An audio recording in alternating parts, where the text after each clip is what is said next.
Hello everyone, नमस्कार, welcome. तो आइए करते हैं अभ्यास अर्धवार्षिक परीक्षा 2021 के लिए राजनीति विज्ञान के कुछ महत्वपूर्ण प्रश्नों का और कक्षा 12 के लिए ये पेपर रहेगा। अर्धवार्षिक परीक्षा का काफ़ी इंपॉर्टेंट क्वेश्चन से आपकी परीक्षा में आ सकते हैं, तो जल्दी से करते हैं रिवीजन।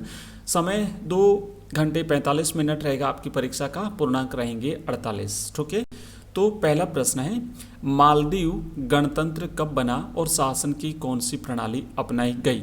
ये आपके जो सिलेबस में है उसमें से महत्वपूर्ण प्रश्न मैंने उठा के लिए हैं, आपकी परीक्षा में आने की पूरी संभावना है। तो इसका उत्तर रहेगा कि मालदीव 1968 में गणतंत्र बना और अध्यक्षात्मक शासन प्रणाली अपनाई गई। दूसरा प्रश्न, विश्व बैंक की औपचारिक स्थापना कब हुई, इसकी गतिविधियां मुख्यतया किन देशों से संबंधित हैं।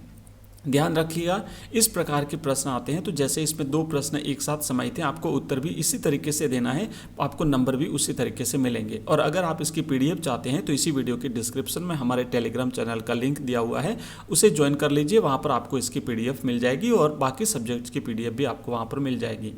तो इसका उत्तर रहेगा कि द्वितीय विश्व युद्ध के पश्चात सन 1944 में विश्व बैंक की औपचारिक स्थापना हुई थी। ध्यान रखिएगा, ये पहले प्रश्न का उत्तर हुआ है। प्रश्न पूछा गया था कि विश्व बैंक की औपचारिक स्थापना कब हुई, तो यहाँ तक आपको उत्तर देना है। अब दूसरा प्रश्न यह है कि इसकी गतिविधियां मुख्यतया किन देशों से संबंधित हैं, तो अब यहाँ से इसका उत्तर रहेगा कि इसकी गतिविधियां मुख्यतया विकासशील देशों से संबंधित हैं। ठीक है, विश्व बैंक विकासशील देशों को आगे बढ़ने के लिए उन्हें ऋण उपलब्ध कराता है। तीसरा प्रश्न है, दक्षिण एशियाई देशों की जनता किस प्रकार के शासन को वरीयता देती है। यहाँ पर मतलब यह है कि दक्षिण एशियाई देशों में किस प्रकार के शासन प्रणाली अपनाई जाती है, तो यहाँ उत्तर लिखना है कि दक्षिण एशियाई देशों की जनता लोकतंत्रात्मक शासन प्रणाली को वरीयता देती है।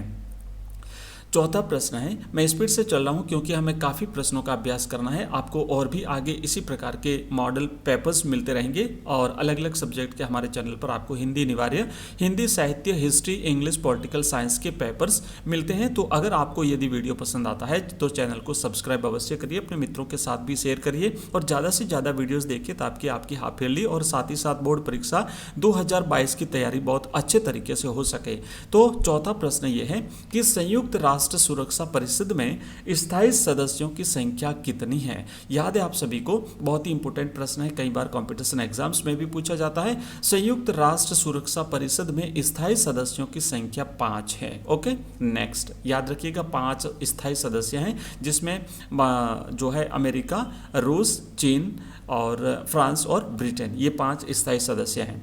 नेक्स्ट प्रश्न 5वां है, भारत ने किस देश के साथ 1971 में एक 20 वर्षीय संधि पर हस्ताक्षर किए थे। तो इसका जवाब यह है कि भारत ने सोवियत संघ के साथ 1971 में एक 20 वर्षीय संधि पर हस्ताक्षर किए थे। आपके सिलेबस में जो चैप्टर है उसी में से ये महत्वपूर्ण प्रश्न मैंने उठा करके लिए हैं। छठा प्रश्न है, अंतर्राष्ट्रीय मुद्रा कोष का प्रमुख कार्य क्या है।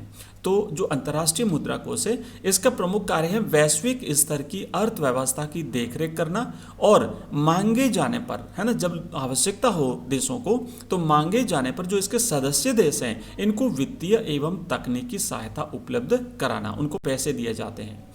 नेक्स्ट एवं 7वां महत्वपूर्ण प्रश्न है, ताशकंद समझौता किन 2 देशों के बीच हुआ था। इसका जवाब यह है कि भारत और पाकिस्तान के बीच 1966 में ताशकंद का समझौता हुआ था। ये ताशकंद में हुआ था, इसलिए इसका नाम पड़ा है ताशकंद का समझौता। तो आज इसमें हम इतने ही क्वेश्चंस लेंगे और आगे आने वाले वीडियोस में हम बाकी क्वेश्चंस लेंगे। अगर आपको पसंद आया हो तो वीडियो को सब्सक्राइब अवश्य करके जाइएगा चैनल को और वीडियो को लाइक अवश्य कर दीजिए। धन्यवाद।